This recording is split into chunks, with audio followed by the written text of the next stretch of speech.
Welcome to the Scarlet Report. Manchester United are interested in RB Salzburg's 22-year-old Malian winger Nene. How good is he and how does he fit into Ruben Amorim's tactical setup? Without any further ado, let's analyze.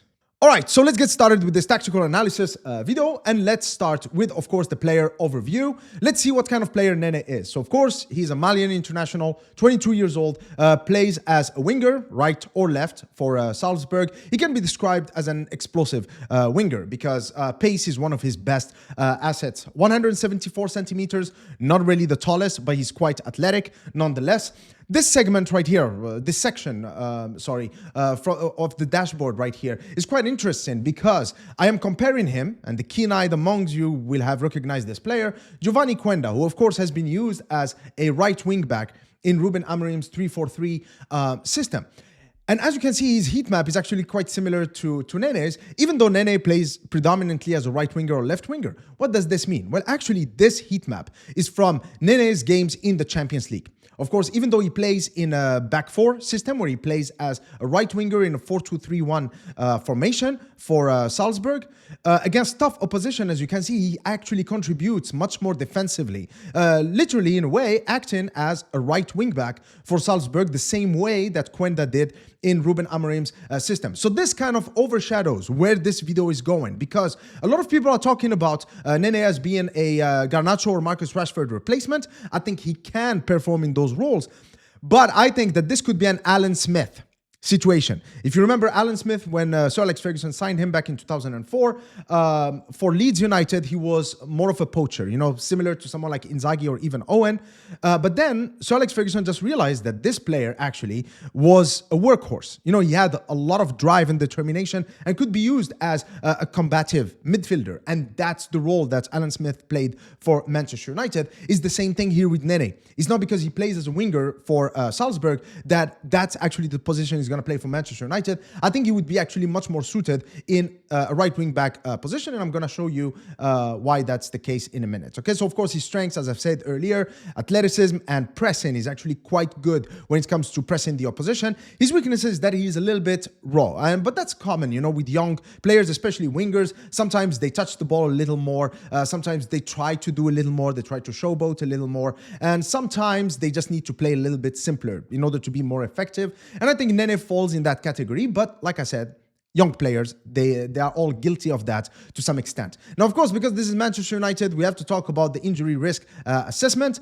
As you can see, actually, he didn't suffer from a lot of injuries. However, in the past 2 seasons, he's had quite a few. The one that worries me the most is the hamstring injury, because 2 things you need to know about hamstring injuries is that, first of all, they plague players who rely more on their pace. In fact, famously, players like Dembele, for example, and Gareth Bale, you know, and Olise as well, have suffered a lot from hamstring injuries. So players who rely a lot on acceleration.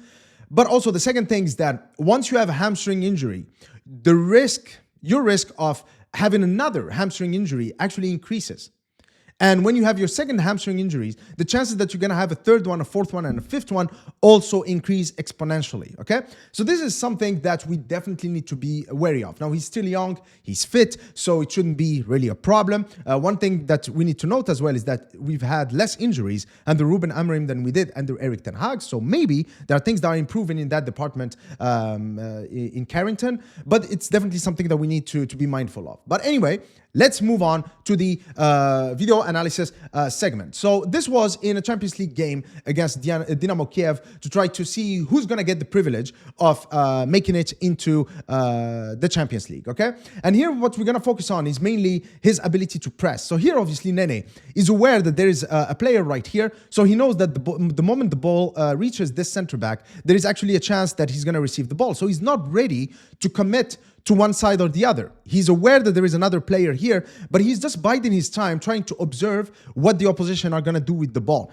And this is actually similar to the way Ruben Amorim likes his team to press. He doesn't like them to go and press like headless chickens, but rather to just wait until the opposition make a mistake or until the opposition go into certain areas before we can actually trigger the press. And as you can see here, this little change of direction, it's as if he's actually tricking this center back into just playing the ball towards the left back. And then now that the ball has been played, what does he do? He just attacks this space right here with intensity. He gets into the face of the opposition left back, forcing him to play a pass. And of course, the quality of those passes are not going to be good, allowing his teammate to cut the pass and win the ball back. Now here's another example. Same scenario. As you can see, he's actually stuck between two players. And so he knows this. So he's trying to block the passing lane while at the same time just staying close to both of them because he's not ready to commit yet. Now he's committing. He's committing and he's forcing this player to, of course, go back to his defenders. But it's not over because now he's going to go and press the left back again.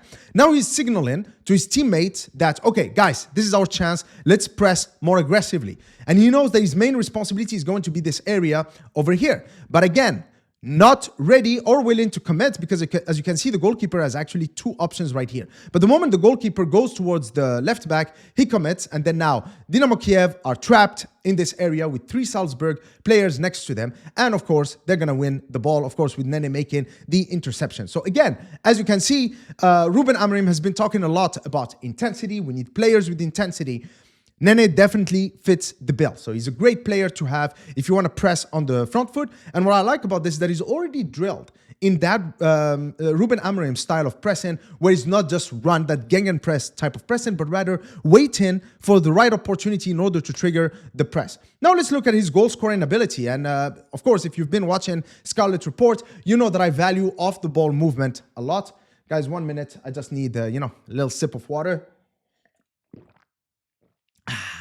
This is not an ASMR sequence. All right. Anyway, let's get back to the video. So here what I like about this run is that obviously he's trying to make a run into the advanced position. However, as you can see, this defensive line is actually quite high. So what I love about this run right here is that, look, it's a diagonal run in order to stay on side. And then now, the moment he identifies that little gap, he just goes in and just pierces through that defense, as you can see here. A lot of havoc, and then he's able to finish it with his left foot. A beautiful placed finish, but also with power. Here in this sequence, what I'm going to show you is that, of course, this finish was with the left foot, but he's just as capable of finishing with his right foot. And I love this finish right here. Look, he controls the ball. And then here, most players would have gone with, a cross shot into the far post, low shots into the far post over here. But no, he actually goes towards the near post.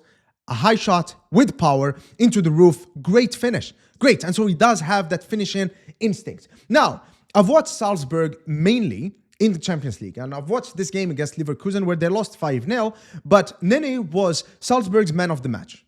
Okay, as good as you can be, in a performance where your team loses 5-0, he was actually one of the bright spots for them. And in this sequence right here, he realizes that Leverkusen are going to go short with their free kick. So he's getting ready here to intercept the ball. And the moment he intercepts the ball right here, what is he going to do? Well, he's going to turn defense into attack. And if you remember my video with my video of Toby Collier, the one that I've just posted yesterday, I talk about the importance of having these ball carriers, or these midfielders, making these piercing runs into the opposition's half, because it allows you to change defense into attack. So here what he does, a lot of explosivity. Here he just humiliates Hincapié, a player I respect a lot, a very good left-sided center back. But of course, bye-bye. Who are you? See you later. The only problem he has now is that this Bayern Leverkusen team are really good, and they are quite intense and well coached by Xabi Alonso. As you can see here, he's swarmed by, 6 Bayern Leverkusen players, so he doesn't really have much of an opportunity to do anything. However, he was able to carry the ball into this area of the pitch, allowing his teammates to come forward and thus changing defense into attack. That means not only was he helping his team defend, but also he gave his team the momentum by carrying the ball into the opposition's half.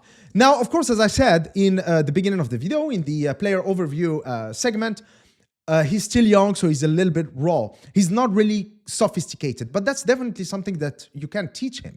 You can develop him to become a little more sophisticated. Remember, Sadio Mane, who also came from Salzburg and went to Southampton, then later on to Liverpool, also was not really the most sophisticated player in Salzburg or in Southampton. It's only when he went to Liverpool that he truly became the Sadio Mane that we know. So it could be the same thing with Nene. But this sequence right here also shows that he has the building blocks of becoming a sophisticated player. For example, here, this is a classic pass and move kind of sequence, because he's using his teammate right here through ball and then trying to run into space right here. Of course, his teammate was not successful in passing the ball back to him, but had he done that, he could have had a shot on goal and he could have probably scored. Had he scored at 2-0, would have been 2-1.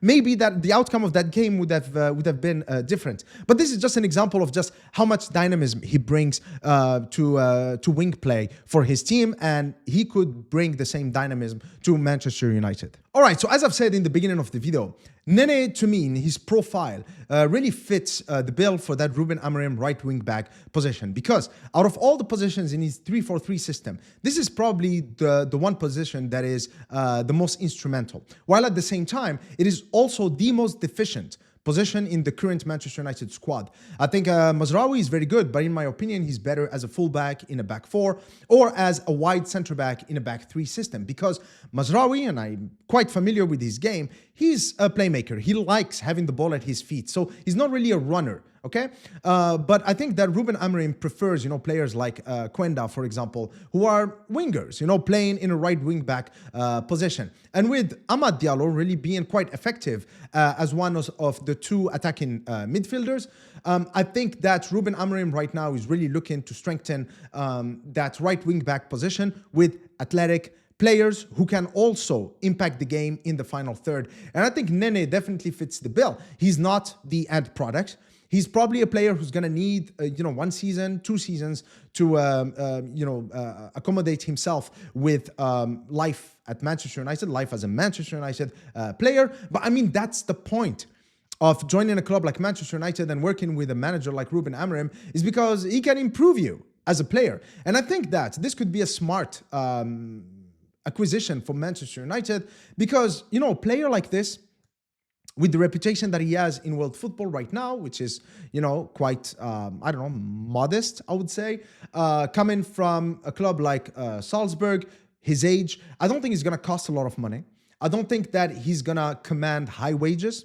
I don't think anything more than 65 or 70K should be offered to Nene at this point. While at the same time, he still has a lot to prove. And I think this could just be the right sign-in for Manchester United, bringing a lot of energy, a lot of athleticism into that right wing back position for a relatively low fee, low wages, and a player who still has a lot to prove, but who at the same time seems to be quite capable, okay? So yeah, I mean, this transfer, I'm all for it. Let's see how it unfolds. I hope that you've enjoyed this tactical analysis video. I am in a very good mood lately, so yeah, I'm just gonna go and rock on, prevent the neighbors from sleeping. Please give the video a thumbs up if you've enjoyed it. Until next time, cheers.